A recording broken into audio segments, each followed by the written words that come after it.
पापा की कठिनाइयां मैं देख रहा था, लेकिन मैं कुछ कर नहीं पा रहा था। छोटा था, बहुत छोटा था, क्या कर सकता था। लेकिन समाज जो है उस नजर को कई छोटे नजरिए से देखता है। तो मुझे गली के लोग भी चिढ़ाने लगे कि अरे देखो बिहारी आ गए। मुझे समझ में आने लगा है कि भैया जो चल रहा है ना, वो उससे गुजारा तो नहीं होने वाला। 4-5 दिन हुए थे 12वीं पास करे हुए। पापा जी एक दिन आए, मुझे आज तक वो लाइन याद है, मैं आपको बताना चाहता हूँ। पापा ने बोला जब घर ही बैठना है तो चूड़ियां पहन। जहां पर मैं रहता था, जहां पर लोग मुझे बिहारी बिहारी कहते, जहां पर लोग हमें कहते कि अबे काले कलोटे जा। जिनके आते नहीं थे जवाब, उनके भी सलाम आने लगे। जिनके आते नहीं थे जवाब, उनके भी सलाम आने लगे। मेरा वक्त क्या बदला, मेरे नीम के पेड़ पे भी आम आने लगे। सो भैया, मेरा नाम है अनुराग द्विवेदी। मैं गोरखपुर देवरिया जिला से, एक छोटा सा गांव है कोडरा, मैं वहां से आता हूं। और आज मैं आपको अपनी जर्नी के बारे में बताने आया हूं। एक ऐसी जर्नी जो कहीं ना कहीं एक माटी से शुरू होती है और एक शहरों के चकाचौंध में आके अभी चल रही है। ठीक है जी, आज आप देख रहे होंगे मेरे सामने इतनी सारी लाइट्स हैं, बट मुझे ये लाइट्स देख के ऐसा लग रहा है कि यार मैं एक छोटे से गांव का इंसान अगर यहां पहुंच सकता हूं, तो आप लोग तो यार मुझसे ज्यादा टैलेंटेड है। जितने लोग ये वीडियो देख रहे हैं या जितने लोगों तक ये वीडियो पहुंचेगी, आप लोगों के अंदर मुझसे ज्यादा टैलेंट है। मैं एक ऐसे परिवार से निकल के आया हूं जहां पर बहुत ही कठिनाइयां रही स्टार्टिंग में। मेरा जन्म जो है कोडरा गांव के अंदर हुआ, एक छोटे से परिवार के अंदर हुआ। ठीक है जी, हमारे दादा दादी रहते थे और चाचा चाची थे, और कहीं ना कहीं मैं पहला लड़का था जो है परिवार के अंदर। और बहुत खुशी थी हमारे परिवार वालों को कि यार एक लड़का चलो आया है। हमारे पिताजी शहर में रहते थे, मतलब जब मेरा जन्म हुआ उसके बाद माताजी कुछ टाइम तक साथ में रही, पापा शहर चले गए। क्यों चले गए? क्योंकि उन्हें कुछ ना कुछ जो है कमाना था, खर्चा करना था, जो घर के परिवार के जो खर्चे थे उन्हें पूरा करना था, इसलिए वो शहर रहते थे और माता हमारी जो है गांव में रहती थी। कुछ टाइम बाद माता जी को भी जाना पड़ा शहर में, और मैं जो है अपने गांव में दादा दादी के साथ रहा। बहुत याद आती थी माता पिता की। आप लोग, कई सारे लोग होते हैं आज की डेट में जो उनको याद आती है माता पिता की, लेकिन वो कुछ कर नहीं सकते। मेरा भी लाइफ कुछ ऐसी रही, मैं कुछ कर नहीं पा रहा था। याद आती थी बस मम्मी की, पापा की, लेकिन क्या करें, दादा दादी ने बहुत प्यार दिया। बहुत जो है चीजें नहीं मिल पाई जो मैं देखता था टीवी पे, चाहे कहीं भी सुनता था, तो काफी लगता था कि यार मैं शहर में क्यों नहीं जा रहा हूं। शहर की चकाचौंध मुझे खींचती थी, बुलाती थी अपनी तरफ। पापा बताते थे कि ये हो रहा है, वैसे हो रहा है, आ जाओ शहर आ जाओ। लेकिन मैं गांव में था, गांव के छोटे से एक सरकारी स्कूल के अंदर मैं जो वहां पर पढ़ता था। जब 7 साल का जब मैं हुआ, जब मेरा टाइम आया कि मुझे शहर जाना है, मैं शहर गया। पहले ही दिन एक 7 साल का बच्चा, मेरे में अकल इतनी नहीं होती, 7 साल के बच्चे में अकल नहीं थी, लेकिन वो देखता सब कुछ है, वो समझने की कोशिश सब कुछ करता है। मुझे एक चीज तो समझ में आ गई कि हम शहर में तो हैं, लेकिन शहर की सुविधाएं हमारे पास नहीं है। फिर लेकिन एक जब जैसे हम बड़े होते गए, मेरा छोटा भाई भी, फिर उसको भी शहर आना पड़ा। पापा की कठिनाइयां मैं देख रहा था, लेकिन मैं कुछ कर नहीं पा रहा था। छोटा था, बहुत छोटा था, क्या कर सकता था। ठीक है, सरकारी स्कूल में पढ़ने जाते थे, और पापा उस टाइम पे एम्ब्रॉयडरी की फिर अपनी खुद की उन्होंने किया, चलो काम बड़ा करते हैं, धीरे धीरे पैसा जोड़कर अपनी खुद की फैक्ट्री डाली। लेकिन कहते हैं ना कि जब कठिनाइयां आती है तो बहुत भर भर के आती हैं। एक दिन क्या हुआ कि जो हैंड एम्ब्रॉयडरी है वो बंद होने लगी, क्योंकि कंप्यूटराइज एम्ब्रॉयडरी जो है वो कहीं ना कहीं वो उभरती जा रही थी। तो हमारी फैक्ट्री बंद हो गई, एकदम से बंद हो गई। 10-12 फैक्ट्रियां बंद। नौबत तो ये आ गई कि हमें शहर छोड़ के दोबारा से गांव जाना पड़ेगा। बिल्कुल सब कुछ छोड़ के गांव जाना पड़ेगा। लेकिन हमें समझ में नहीं आ रहा कि क्या करें। तो फिर पापा ने क्या किया कि एक ड्राई क्लीन की जो शॉप है वो ओपन करी, कैसे भी कि वो मशीनें बेचकर थोड़े बहुत पैसे इकट्ठे हुए। ठीक है जी, ड्राई क्लीन की शॉप ओपन करी। अब ड्राई क्लीन की शॉप ओपन तो हो गई, लेकिन मैं जब फील करता था ना कि यार पापा गंदे कपड़े धोएंगे, वो कपड़े धोएंगे जिसमें बदबू आ रही है लोगों की, तो मुझे फील बड़ा कॉम्प्लेक्स फील होता था कि यार क्या हो रहा है ये हमारे साथ। बड़ी कठिनाइयां थी, ठीक है, पैसा नहीं था, ठीक है, लेकिन अब पहले तो ठीक था भाई, हम लोग एम्ब्रॉयडरी अपना स्किल्स बेस्ड काम कर रहे हैं, लेकिन अब तो वो कर रहे हैं जो कहीं ना कहीं समाज में बहुत नीचा माना जाता है। मतलब धोबी वाला काम जो है वो शुरू हो गया था कहीं ना कहीं।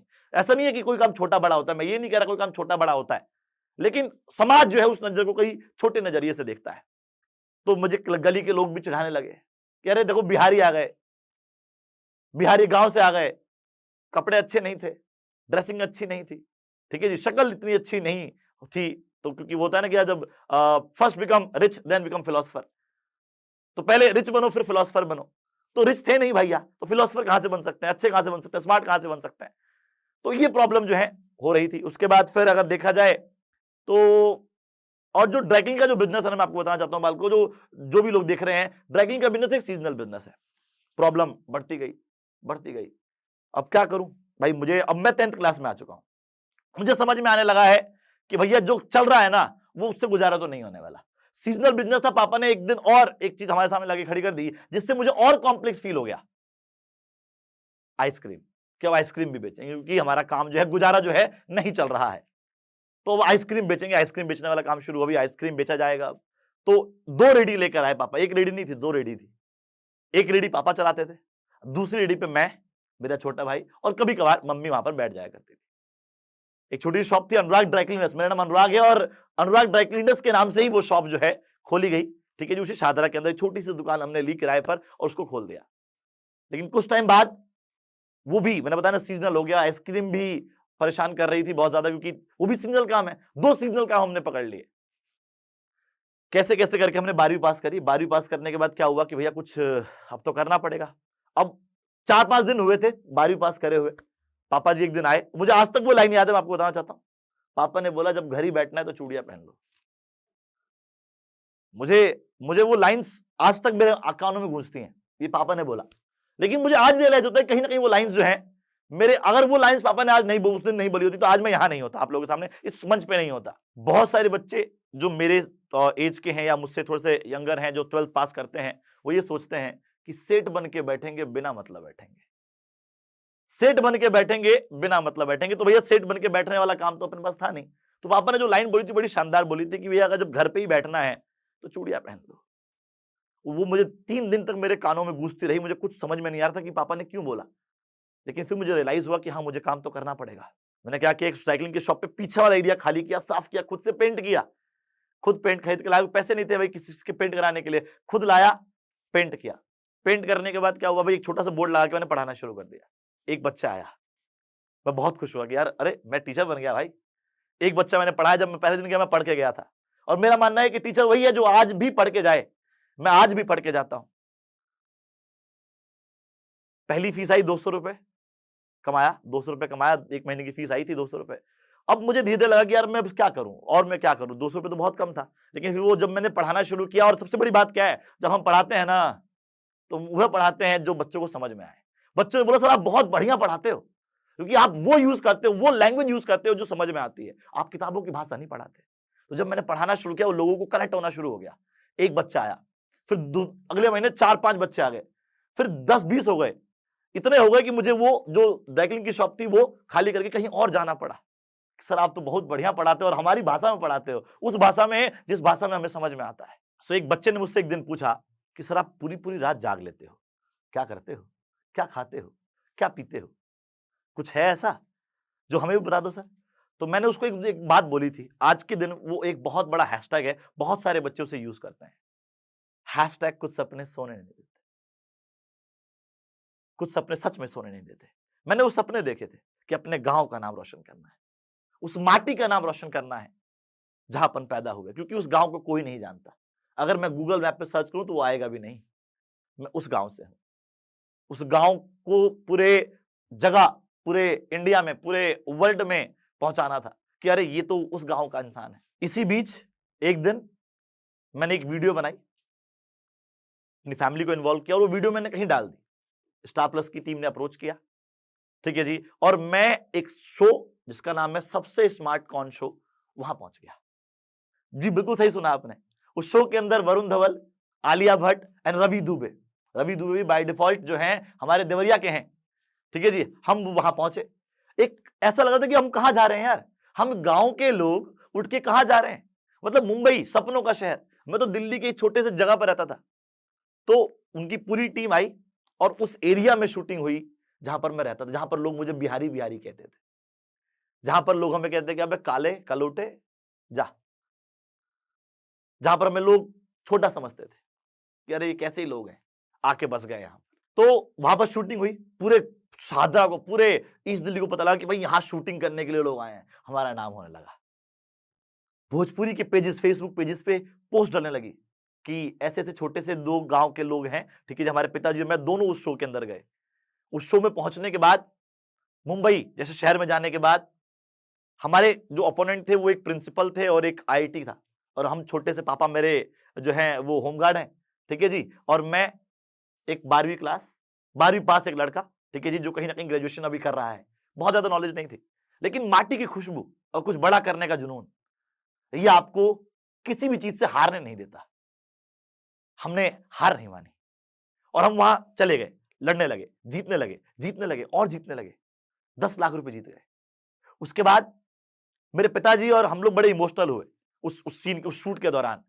तो पिताजी ने बोला वरुण धवन जी से कि सर मैंने कुछ जिंदगी में कमाया नहीं है। वरुण धवन जी ने बहुत शानदार बात बोली हमारे पिताजी को। मुझे उस दिन बड़ा प्राउड फील हुआ कि हाँ, अब शायद मैं कुछ कर रहा हूं।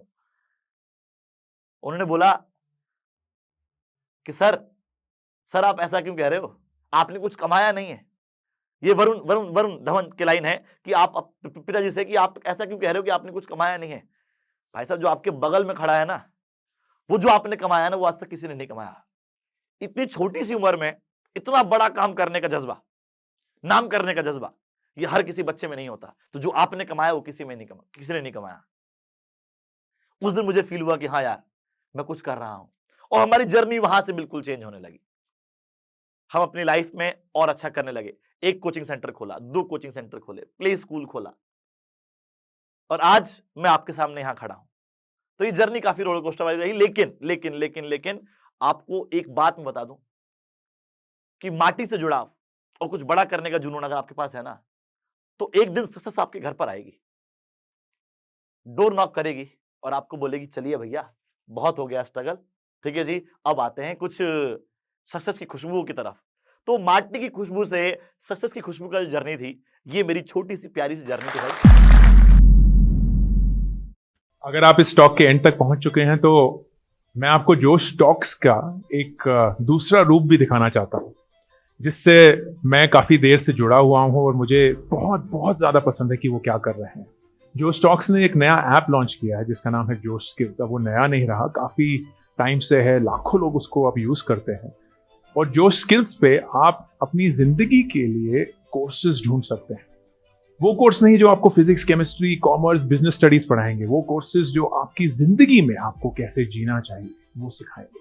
मैंने खुद जो स्किल्स पे बहुत सारे कोर्सेज बनाए हैं, पब्लिक स्पीकिंग पे, इमोशनल क्राइसिस कैसे हैंडल किया जाए, अपनी पर्सनालिटी कैसे डेवलप की जाए। हर एक कोर्स में डेली क्विजेज हैं, एक्सरसाइजेज हैं, एक बहुत ही खूबसूरत कम्युनिटी है जो आपको सपोर्ट करेगी, आपको इनकरेज करेगी। आज ही डाउनलोड करें जोश स्किल्स का ऐप और उनके कोर्सेज एक्सप्लोर करके अपनी जिंदगी को